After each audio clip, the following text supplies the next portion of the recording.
और अब तफसील रायलसीमा के अवाम के देर न ख्वाब की ताबीर आज मुमकिन हुई है। वजीर आला जगन मोहन रेड्डी ने ये बात कही। उन्होंने आज वायसा जिले के जमला मड़गू में स्टील प्लांट के क़याम का संग बुनियाद रखा। जगन ने कहा कि स्टील प्लांट से मरबूत मजीद शोबे भी तरक्की पाएंगे। जगन ने बताया कि 30 महीने के अंदर फैक्ट्री का काम शुरू कर देगी और इसके क़याम से कई अफराद को रोज़गार के मौके फराहम होंगे।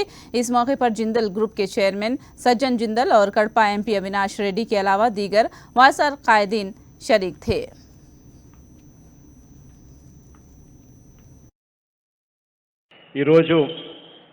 ఈరోజు మనం ఇక్కడ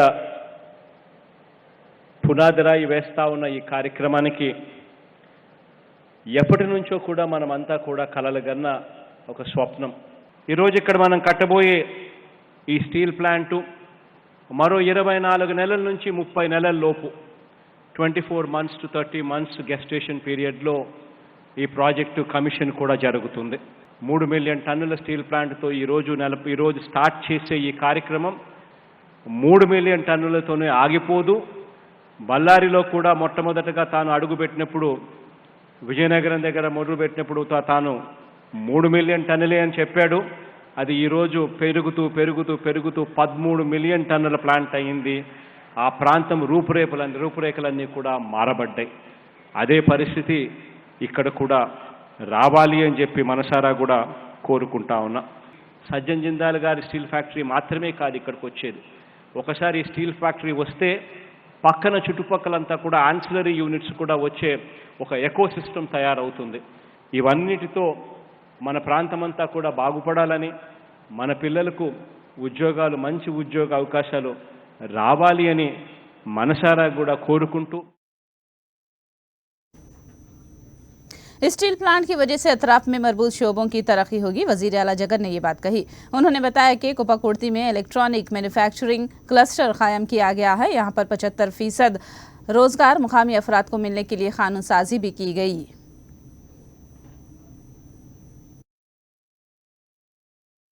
ఇక్కడ ఈ ప్లాంట్కు సపోర్ట్ చేసే దానికోసం చాలా కష్టపడాల్సి వచ్చింది. ఎందుకంటే ఈ ప్రాంతం కొంచెం సముద్ర తీరానికి దగ్గరగా ఉండదు కాబట్టి, విసిరేసినట్టుగా ఒక చోట ఉంటుంది కాబట్టి ఈ ప్రాంతంలోకి స్టీల్ ప్లాంట్ రావడానికి చాలా కష్టపడాల్సి వచ్చింది. అయినప్పటికీ కూడా దేవుడి దయతో ఈరోజు మనకు మంచి రోజులు వచ్చాయి. ఇక్కడ ఈ ప్లాంట్ రావడం కోసం ఇక్కడ మిగిలిన భూములన్నీ కూడా దాదాపుగా 40 కోట్ల రూపాయలతో మిగిలి ఉన్న భూములన్నీ కూడా కొనుగోలు చేసి దాదాపుగా 3500 ఎకరాలు సజ్జన్ జిందాల్ గారికి జిందాల్ కంపెనీకి ఇవ్వడమే కాకుండా దాదాపుగా 700 కోట్ల రూపాయలతో ఇక్కడ ఇన్ఫ్రాస్ట్రక్చర్ అంతా కూడా డెవలప్ చేస్తూ ఉన్నాం. ఇప్పటికే కొప్పర్తిలో మనం చేస్తూ ఉన్న ఎలక్ట్రానిక్ మ్యానుఫ్యాక్చరింగ్ క్లస్టర్లో 550 ఎకరాలు అక్కడ కేటాయింపులు చేసి ఎలక్ట్రానిక్ మ్యానుఫ్యాక్చరింగ్ క్లస్టర్ అక్కడికి తీసుకొచ్చి ఆ ఎలక్ట్రానిక్ క్లస్టర్లో దాదాపుగా 10,000 కోట్ల రూపాయల పెట్టుబడులతో ఇప్పటికే పరిశ్రమలన్నీ కూడా వస్తూ ఉన్నాయి. ఆ 550 ఎకరాలలో మొత్తంగా కూడా ప్యాక్ అయిపోతే 1,00,000 మందికి ఉద్యోగాలు ఆ కొప్పర్తిలో ఎలక్ట్రానిక్ మ్యానుఫ్యాక్చరింగ్ క్లస్టర్లోనే ఉద్యోగాలు వచ్చే ఒక గొప్ప కార్యక్రమాలు జరుగుతూ ఉన్నాయి.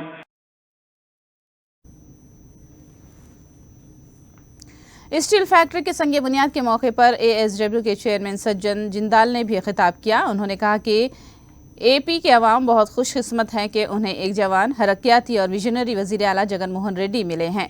जिंदाल ने कहा कि स्टील फैक्ट्री का इतना प्रोडक्शन बढ़ाया जाएगा कि वायसा जिला स्टील जिले की हैसियत से शिनाख्त होने लगेगी। The persuasion, because of the hard work, because of the dedication, commitment of none other than your beloved Chief Minister Shri Jagan Mohan ji, this project is going to see the light of the day. This district is known as YSR district. So this new auspicious beginning at Kadapa district will remain incomplete without first paying tribute to the legendary late Shri Y.S. Rajshekhar Reddy ji, former Chief Minister of Andhra Pradesh and proud father of Shri Jagan Mohan Reddy ji. Shri Rajshekhar Reddy ji was a personal friend of mine. I really felt always very comfortable whenever I was in his company, and he was my mentor as far as Andhra Pradesh was concerned. In fact, when I met YSR Saab, that time Jagan Mohan ji was a young boy, and he told me that you have to take him to Mumbai and tell him how to run business, how to teach him, and he in fact came there to my office to at that time, I'm talking 15-17 years ago. So this has been a real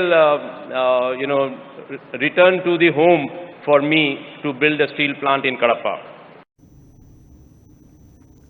Kadapa steel factory के क़याम पर मुकामी अवाम ने मसरत का इजहार किया है। उनका कहना है कि जगन हुकूमत के वो हमेशा एहसानमंद रहेंगे।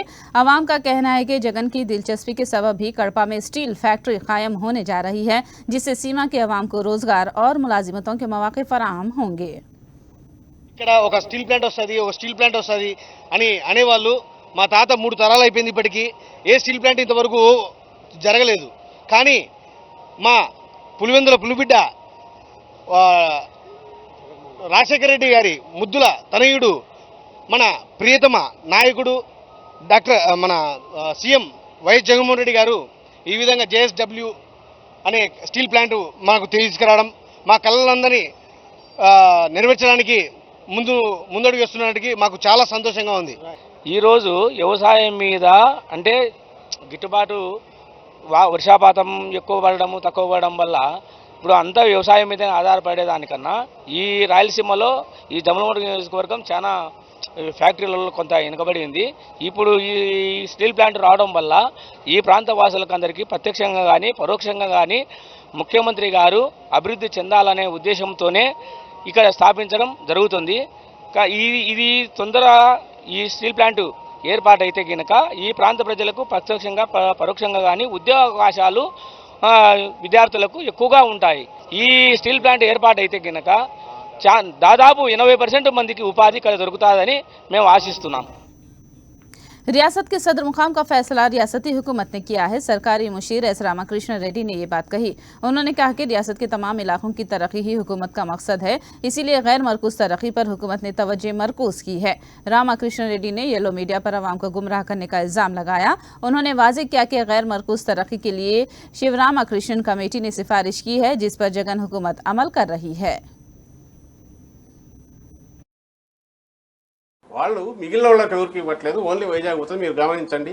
ఇదంతా ఒట్టుదని చెప్పే ప్రయత్నము, లేకుంటే మా అమరావతిలో అయితే అన్నీ ఉంటాయి, ఇక్కడ వీళ్ళకి కన్ఫ్యూజన్ ఉందని చెప్పే ప్రయత్నము, లేక వీళ్ళలోనే కాంట్రడిక్షన్స్ ఉందని చెప్పే ప్రయత్నము వాళ్ళు చేస్తున్నారు।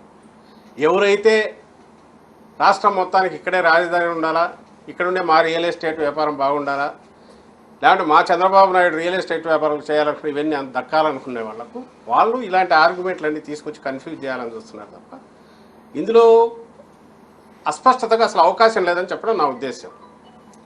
దీనికి మీరు ఏ పేరు పెడతారో ఆయన మాట్లాడే మాటల్లో ఆ మాటల్లో వచ్చిన దాంట్లో సపరేట్ చేసి చూస్తారా, మొత్తంగా చూస్తారంటే అల్టిమేట్ మీరు గమనించాల్సింది ఆ రోజు అసెంబ్లీలో జగన్మోహన్ రెడ్డి గారు ఇచ్చిన ప్రసంగం కానీ, మేము పెట్టిన బిల్లు కానీ, అప్పట్లో చట్టం చేయడం కానీ, తర్వాత మేము ఇచ్చిన హామీ కానీ, కోర్టు అన్నిటికంటే సుప్రీంకోర్టులో మా ప్రభుత్వం వాదన కానీ, లేదా వైఎస్ఆర్ కాంగ్రెస్ పార్టీ విధానం మేము బయట చెప్తున్నది, ఇవి ప్రధానమవుతాయి।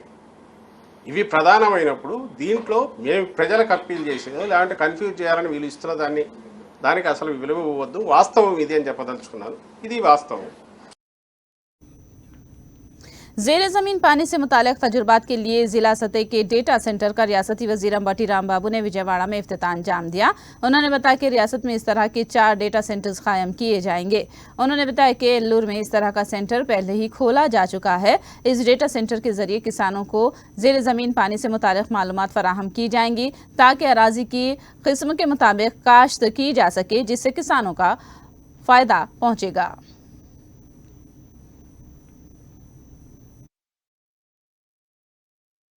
చాలా శుభసూచకం। ఇక్కడే కాదు, ఇలాంటి ఏలూరులో ఒకటి ఆల్రెడీ ఇనాగ్రేట్ చేయడం జరిగింది, విజయవాడలో ఇవాళ ఇనాగ్రేట్ చేస్తున్నాం, అలాగే చిత్తూరులోను, అలాగే స్టేట్ డేటా సెంటర్ విశాఖపట్నంలోనూ ఇంకా ఇనాగ్రేట్ చేయవలసినటువంటి అవసరం, అవి నిర్మాణంలో ఉన్నాయి। సుమారుగా మొత్తం కలిసి 16,50,00,000 వెచ్చించి దీన్ని నిర్మించడం జరుగుతుంది. ఈ 4 ప్రదేశాల్లో చిత్తూరు, ఏలూరు, అదేవిధంగా విజయవాడ, విశాఖపట్నం ప్రాంతం. విశాఖపట్నంలో చాలా పెద్ద సెంటర్ని 10 కోట్ల రూపాయలతో వ్యయంతో చేయబోతున్నాం. ఇవన్నీ కూడా అతి త్వరలోనే, ఇంకా కడమ ఉన్నటువంటి 2 కూడా అతి త్వరలోనే ఇనాగ్రేట్ చేయడానికి సిద్ధమవుతున్నాయని మీ ద్వారా చెప్పడం. वज़ीर आला जगन की हुकूमत में अवाम को आरोग्यश्री खिदमात मौसर अंदाज में पहुँच रही हैं। डॉक्टर YSR आरोग्यश्री के खुसूसी ऑफिसर अशोक बाबू ने ये बात कही। उन्होंने कहा कि साबिक वज़ीर आला बाबू के दौर में आरोग्यश्री खिदमात के तहत महज 1000 बीमारियों का इलाज किया जाता था, मगर अब जगन की हुकूमत में 3225 बीमारियों का इलाज किया जा रहा है। भारी खर्च वाली तवील मुद्दती बीमारियों का इलाज भी जगन हुकूमत में मुफ्त किया जा रहा है। 2014 నుంచి 2019 వరకు గత ప్రభుత్వంలో కేవలము 1029 రోగాలు మాత్రమే, డిసీజెస్ని మాత్రమే ఆరోగ్యశ్రీలో చేర్చారు. అవి కూడా సరైనటువంటి ట్రీట్మెంటు చేయలేని స్థితిలో ఆ గత ప్రభుత్వాలు నడిచినాయి. ఏదైనా దీర్ఘకాలికంగా వ్యాధులతో బాధపడి ఒక కార్పొరేట్ హాస్పిటల్కి వెళ్తే ఆ హాస్పిటల్లో దీన్ని ఆరోగ్యశ్రీలో లేదు అని చాలా ఇబ్బందులకు గురి చేశారు. 2019లో జగన్మోహన్ రెడ్డి గారు సీఎం అయిన తర్వాత 1159 ఉన్నటువంటి రోగాలను దాదాపుగా 3225 రోగాలను ఆరోగ్యశ్రీలో చేర్చడమే జరిగింది. వాళ్ళకి తప్పకుండా ఒక పేషెంటు హాస్పిటల్కి వస్తే వాళ్ళను చిరునవ్వుతో ఆరోగ్యమిత్ర స్వీకరిస్తుంది. ఓపీ ఫీజు నుంచి తర్వాత సర్జరీ అయిపోయిన దాకా, తర్వాత ఇంటికి రవాణా ఛార్జీలు చేర్చేదాకా ఆంధ్రప్రదేశ్ ప్రభుత్వం కేవలం ₹1 కూడా వసూలు చేయకుండా చేస్తున్నటువంటి ప్రభుత్వం ఏదైనా ఉందంటే భారతదేశంలో ఒక ఆంధ్రప్రదేశ్ ప్రభుత్వం మాత్రమే. United forum for Quranic studies की जानिब से विजयवाड़ा में स्कूली तलबा के लिए कुरानिक मुकाबले जात मुनाकिद किए गए, जिसमें कुरान की मालूमात का टेस्ट लिया गया, जिसमें अव्वल, दुव्वम और सुव्वम आने वाले तलबा को अक़लियती कमीशन के चेयरमैन डॉक्टर इकबाल अहमद के हाथों इनामात की तकसीम अमल में आई। जीतने वाले उम्मीदवारों को ही टिकट दिया जाए। कांग्रेस एमपी कोमटिरेड्डी वेंकट रेड्डी ने मानिकराव ठाकरे को ये मशवरा दिया है। कोमटिरेड्डी वेंकट रेड्डी ने कांग्रेस इंचार्ज से मुलाकात के बाद मीडिया से बात की। उन्होंने कहा कि कांग्रेस पार्टी को चाहिए कि 5-6 महीने पहले ही उम्मीदवारों का ऐलान कर दे। कोमटिरेड्डी ने बताया कि अब तक कई सर्वे हो चुके हैं और बहुत जल्द वो भी एक सर्वे करवाने वाले हैं।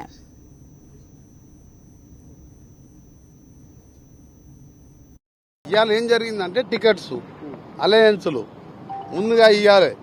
ఇప్పటికే కొన్ని సర్వేలు వచ్చినాయి. ఫలానా ఎల్లారెడ్డి కాన్స్టిట్యున్సీలో ఫలానా అభ్యర్థికి 38% ఉంటే 6% ఉన్న క్యాండిడేట్కు టికెట్ ఇవ్వాలని ఆయన అంటాడు.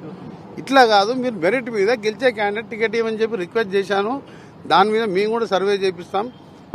ఇంకో సునీల్ కన్గోల్ సర్వే ఉంటుంది, ఇంకో సర్వే ఉంటుంది, నేను కూడా ఇంకో సర్వే చేపిస్తున్నాను. దాన్ని బట్టి టికెట్లు మీరు త్వరగా 4-5 మాసాల ముందే ఇవ్వండి. పోయినసారి టీఆర్ఎస్ వాళ్ళు ఒకటేసారి 105 టికెట్లు ఇచ్చి 3 నెలల ముందు మనకంటే టికెట్లు అడ్వాంటేజ్ కాబట్టి ఆయనకు ఆ సీట్లు వచ్చినాయి. మనం ముందు టికెట్లు ఇస్తే మన గవర్నమెంట్ వస్తుందని చెప్పాను. ఆయన కూడా ఒప్పుకున్నాడు. ఒక సాక్షి ఛానల్ మాత్రం కరెక్ట్ నేను చెప్పిన పాయింట్ వేసిండు. इंतखाबात से पहले ही बीआरएस और कांग्रेस की साजिशें मंजर-ए-आम पर आ गई हैं। तेलंगाना बीजेपी के सदर बंडी संजय ने ये बात कही। उन्होंने कहा कि कोमटिरेड्डी वेंकट रेड्डी के जरिए साजिश सामने आई है। बंडी ने कहा कि माह बाद इंतखाबात इत्तेहाद करके कांग्रेस और बीआरएस की हुकूमत साजी करने के इरादे सामने आ चुके हैं। उन्होंने कहा कि बीआरएस की उल्टी गिनती शुरू हो चुकी है। ఎన్నికల తర్వాత కాంగ్రెస్ బీఆర్ఎస్ ఏ విధంగా కలిసి అధికారాన్ని చేపడతాయో క్లారిటీగా ఆ కుట్రను కోమటిరెడ్డి వెంకటరెడ్డి గారు బయటపెట్టారు. కొన్ని సందర్భాల్లో కాంగ్రెస్ బీఆర్ఎస్ ఎన్నికల ముందే కలిసి పోటీ చేద్దాం అనుకున్నారు. ఈ విషయం బయటకు వచ్చి నవ్వుడైపోయిన విషయం బయటకు వచ్చింది. కాంగ్రెస్ పార్టీ కార్యకర్తలు వ్యతిరేకించారు. కాబట్టి కొంతమంది నాయకులు ఇప్పుడు కొట్టాడుకుందాం, ఎన్నికల వరకు డ్రామాలు ఆడదాం, నాటకాలు ఆడదాం, ఎన్నికల తర్వాత కలిసి మన అధికారం పంచుకుందాం అని చెప్పి వాళ్ళు అన్నారు. వాళ్ళ ఆది నాయకత్వం ఏమంది, మేము కష్టపడి టికెట్ ఇప్పించి గెలిపిస్తే మళ్ళీ గెలిచిన అందరూ పోయి బీఆర్ఎస్ పార్టీకి అవుతున్నారు. కాబట్టి పార్టీని కాపాడుకోవాలంటే బీఆర్ఎస్తో కలిసి పనిచేద్దాం, మనకెందుకు లొల్లి, ఇక్కడ వచ్చేది పోయేయాలని చెప్పి ఈ నిర్ణయం జరిగింది. బీఆర్ఎస్ కాంగ్రెస్ ఇద్దరు ఒకటే, కలిసి పోటీ చేస్తారు అని చెప్పి గత నుంచి కూడా భారతీయ జనతా పార్టీ చెప్తూ వస్తున్నది. तनाज़े से घेरे रहने वाली हैदराबाद क्रिकेट एसोसिएशन में अब इस्लाहात शुरू हो चुके हैं। मियाद खत्म हो जाने के बाद सदारत के ओहदे पर फायज मोहम्मद अजहरुद्दीन समेत निगरान कमेटी को सुप्रीम कोर्ट ने कल अदम करार दिया है। सुप्रीम कोर्ट ने HCA के रोजाना के उमूर और इंतखाबी जिम्मेदारियां साबिक जज जस्टिस लाव नागेश्वर राव के सुपुर्द कर दी हैं। साथ में जस्टिस नागेश्वर राव के साथ ताउन करने की सुप्रीम कोर्ट ने हिदायत दी है। यादाद्री भोंगिर जिले में गोदावरी एक्सप्रेस का एक बड़ा हादसा टल गया। विशाखा से हैदराबाद आ रही एक्सप्रेस ट्रेन बीबी नगर के करीब पटरियों से उतर गई। इस हादसे में मुसाफिरीन तशवीश में मुब्तला हो गए। हादसे के सबब चंद ट्रेनों की आमद रफ्त में रुकावटें पैदा हो गई। चंद ट्रेनों को भोंगिर, बीबी नगर और गटकसेर में ठहराया गया। साउथ सेंट्रल रेलवे ने बताया कि तमाम मुसाफिर महफूज हैं।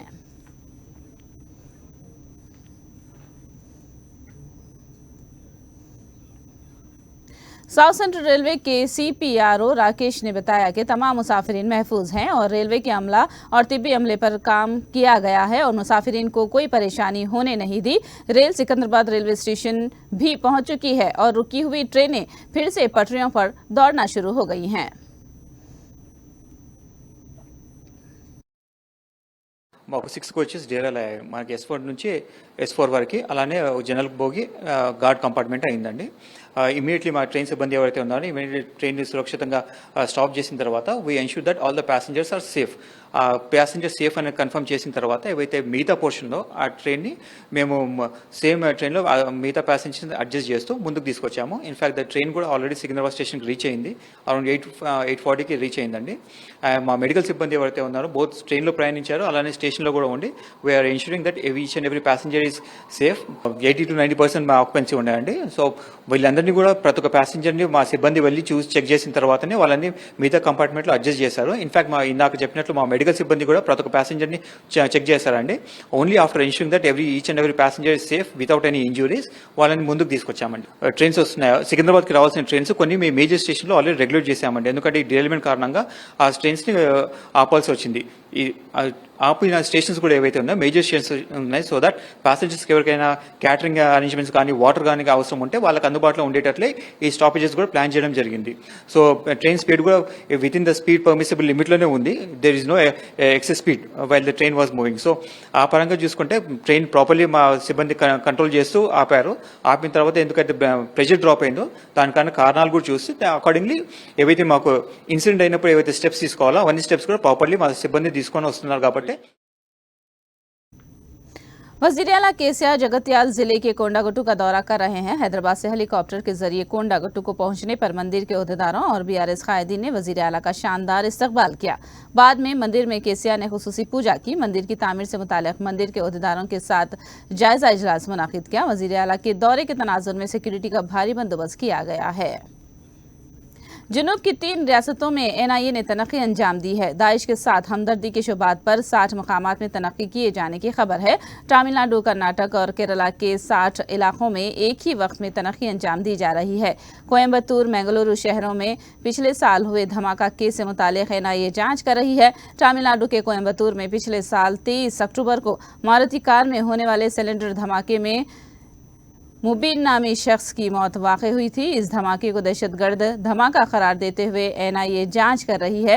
वहीं कर्नाटक के मंगलुरु में ऑटो रिक्शा में भी धमाके की दहशतगर्दी की कार्रवाई के तौर पर निशानदही की गई है। फिलहाल कर्नाटक में 45 मकामात पर NIA धावे कर रही है।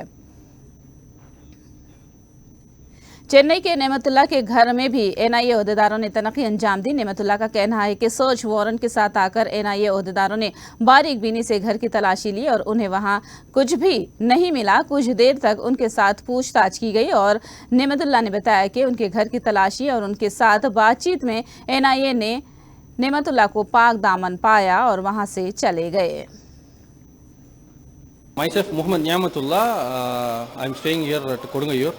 Today morning, early morning at 5 o'clock, NIA officials came and they had the search warrant to search my house. So what happened is that they having some suspicious and misunderstood decision of that I'm having the contact of that car bomb blast which happened in Coimbatore. So they're having the suspicions of whether I am also having the same ideologies of the terrorism or something like that. Based on that, they came here and they started searching my home. Everything they came inside and they seized everything, and then they started search everything. So they found nothing. This is what they found. After that, they asked some questions about my ideologies, what are doing, so what is your principles and all everything. I clearly told I am not under any Jamaat. So I am an individual person. Islam is teaching what Prophet is saying, what Quran is saying. This is what my religion is telling to me. After that, that is not Allah's words or something like that. This is what I am following. This is clearly I stated. After that, they stated I have seized nothing, so nothing found. Then they witnessed after 2 witnesses signed about that. So I completely cooperated with them because I don't have any ideologies or something like that. Because Islam is not teaching that. That is what I explained there. BBC India के office में income tax के धावे आज दूसरे दिन भी जारी रहे। रात भर ओहदेदारों ने दस्तावेजात का जायजा लिया। कागजी और इलेक्ट्रॉनिक शक्ल में मौजूद मुआशी उमूर से मुताल्लिक इंफॉर्मेशन की नकल इनकम टैक्स की जानिब से लिए जाने की खबर है। आलमी क्रिकेट में टीम इंडिया ने एक नादिर रिकॉर्ड बनाया है। क्रिकेट के 3 फॉर्मेट्स में हिंदुस्तानी टीम नंबर 1 पर आ गई है। ऑस्ट्रेलिया के खिलाफ नागपुर टेस्ट जीतने के बाद टेस्ट क्रिकेट में भी हिंदुस्तानी टीम ने पहला मुकाम हासिल कर लिया है। इस टेस्ट सीरीज से पहले हिंदुस्तानी टीम वनडे और T20 फॉर्मेट्स में नंबर 1 पर बरकरार है। इसी तरह तीनों फॉर्मेट्स में अब हिंदुस्तानी टीम नंबर 1 पर पहुंच गई है, जो एक नया रिकॉर्ड है।